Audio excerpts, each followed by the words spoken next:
plays a major role in the sport of MMA. It helps build hype for the fight and can get people more invested in the trash talker or the revenge story. But we can all enjoy when somebody is showboating and gets hit by karma immediately. I'm Walker from Full Mount MMA, and today we're looking at 10 times fighters got hit by instant karma. If you enjoy our videos, be sure to subscribe and click the bell icon to be notified when we post our next one.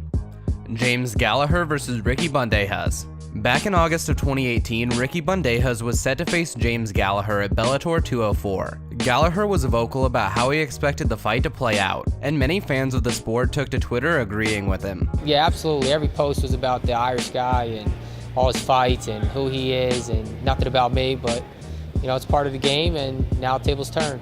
Just before the fight, Gallagher came face to face with Bandejas yelling at him. But when the fight started, Bandejas would get his chance to dish out some karma. Bandejas dropped Gallagher before ending the fight with a clean kick followed by some vicious ground and pound. It didn't make any sense, you know, we're about to fight in a minute. I had no idea why the hell he was acting like an animal. But, you know, we fought a minute later and look what happened. He set me up lovely, banged a nice 1-2. After the 1-2, I don't remember anything. I was gone. Still? Yeah, even the kick, like, I didn't know I got kicked, so I didn't until I watched it in video. Wow. So even though I shot in for the takedown after, I didn't remember I did any of this. Joe Harding versus Johan Sagas. Jumping a year farther back, going to February of 2017, Johan Sagas was set to face off against Joe Harding for the featherweight title at BC MMA 18. Harding spent most of the fight showboating, or going in to touch gloves and immediately following it with a strike. In the third round of the fight, Harding goes in for a jab before showboating again, but this time Sagas takes the opportunity, landing a brutal head kick and finishing Harding with some ground and pound. Safe flight, man. Thank you so much for coming over here. Enjoy that belt.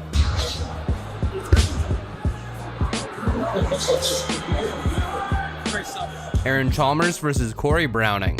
This time we're taking the list to February of 2019, when Corey Browning faced off against Aaron Chalmers at Bellator Newcastle. Aaron Chalmers was relatively new to the MMA scene, with this being his second fight in Bellator since moving to MMA from his acting career. Chalmers dropped Browning and started to celebrate before realizing that he was celebrating too early, and unfortunately this mistake would cost him the fight. Browning would go on to get a heel hook in the third round, forcing Chalmers to tap out. I'll be honest, mate, I thought I had knocked him out.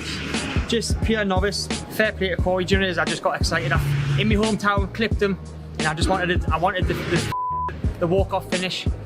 Turned around, he was getting back up, which was unexpected. Anderson Silva versus Chris Weidman. Back in July of 2013, Anderson Silva was set to face Chris Weidman at UFC 162. We all know that Silva likes to showboat, but this time he got punished for it. He wanted to, you know, we've seen this before when he does this, and you know, it's part of the reason he's been called great and everything else, the things that he's able to do. But tonight it caught up with him.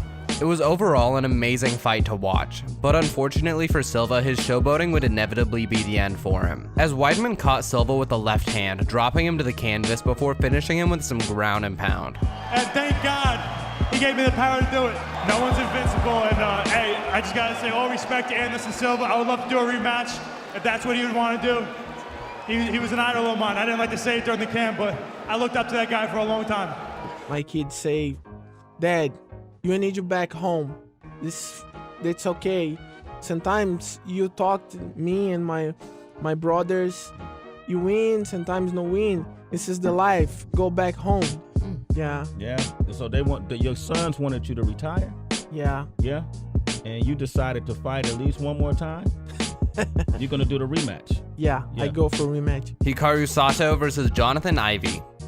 In July of 2013, Jonathan Ivey faced off against Hikaru Sato in an open-weight match at Pancrase 248. I came to Pancrase to show the world who's the best leg locker in the world. Not Sato. I've never heard of anybody he's ever leg locked. He's been leg locking schoolgirls. I've been leg locking professional fighters. I came to show I'm number one at Pancrase. Ivey was making bold statements from the moment he walked out, wearing a leather-face mask on his way to the cage. In the opening moments of the first round, Ivey took a second to show off his crane technique, but unfortunately for Ivey, Sato would finish Ivey off with a right straight hand 1 minute and 18 seconds into round 1.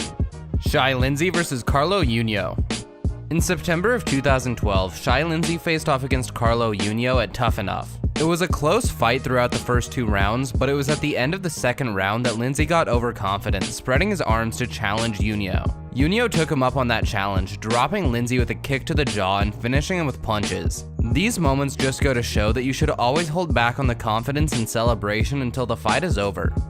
I didn't look at it. It wasn't like a disrespectful thing to Carlo. It wasn't showboating. It was just he wins a lot of his fights on big flurries, and he gave me a big flurry, and I was just letting him know that, and judges for sure that I was right. He didn't hit me with anything that I think I already had him beat, and then I was breaking his will. But like I said, this guy did come when he caught me. It was just a good kick. Nick Diaz versus Anderson Silva. Anderson Silva was set to face off against Nick Diaz at UFC 183 in January of 2015. This time, Silva was on the receiving end of the showboating, and although Diaz didn't get knocked out because of it, it would still come back to bite him, as he lost the fight by unanimous decision. We have to mention that Diaz showed great sportsmanship after the fight just before the post-fight interview. This win for Silva would later get overturned to a no contest after both Silva and Diaz failed drug tests related to the UFC 183 fight. And there's a couple things I regret, like whipping kicks out there and fooling around the first round, because I'm sure the judges don't like that. I don't know how people feel about it either. I don't even know how I feel about it when I don't watch the fight. I don't know if people are like, yeah, I had you on these rounds. I don't know what the judges are thinking, or I know how I feel at the end of the fight. I'm like, well, I don't know what the judges are thinking, but I'm like, I've definitely pushed forward the whole time, so. Dominic Reyes versus Jordan Powell. In June of 2017, Dominic Reyes faced off against Jordan Powell at LFA 13. In the first round, Reyes unleashed a flurry of strikes on his opponent. Powell powered through the strikes, and after Reyes was done, shook his head to taunt his opponent. Reyes took the opportunity to land a head kick that dropped Powell, getting a first round KO. I was already getting ready to throw that kick because I saw his hands drop first before I saw his head shaking. So I was like, oh, sweet, you dropped your hands, I'm gonna kick you in the head. So he was shaking his head, and I was like, oh, yes, even better. And I landed it, and it was just like, what'd you say? What was that? Like, couldn't hear you. Husamar Palhares versus Nate Marquardt.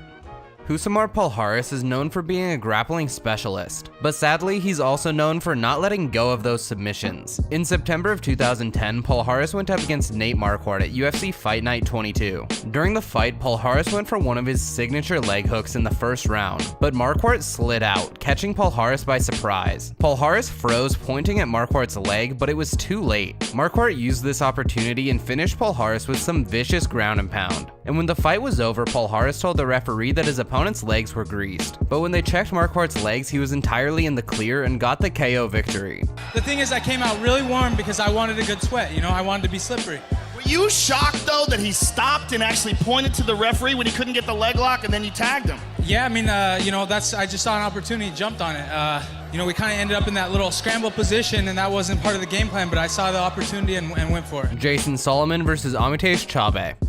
Back in September of 2015, Jason Solomon faced off against Amitesh Chabe at SFL 43 for the welterweight title. Solomon was acting arrogant going into the fight, dancing around the cage and generally just acting cocky. Solomon's cockiness made the knockout all the sweeter. When Solomon went in for a strike, Chabe countered, dropping him to the canvas before finishing with some ruthless ground and pound to end the fight in 9 seconds. This fight would blow up online, helping both of the fighters' names get out there in the long run. I guess that's my claim to fame. I'm the cocky MMA fighter that got knocked out in 9 seconds. And that 9 seconds changed my life. If I'm fighting to a crowd of people, I'm going to put on a show for those people. I want those people to remember me.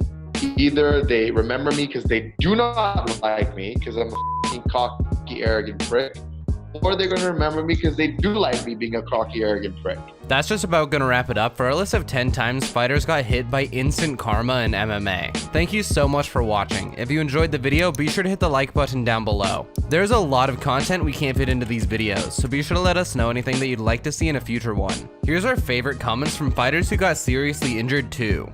Tawny D said, damn that dent on Cyborg though. About the Metal said Mike Perry's nose and Joanna are the worst injuries I've ever seen on a fighter that's still conscious. Holy crap, Cyborg's fractured skull, he basically had his head caved in. And Alex said, geez, the leg breaks are too much to watch. My body cringes in disgust. If you want your comment to be featured on the next video, be sure to comment on this one. Special thanks to Lucas for editing the video. This video was actually written by me, so let me know how you all like it. If you want to watch more of our lists, be sure to click either of these two videos and subscribe to see when we post the next one. See you in the next video.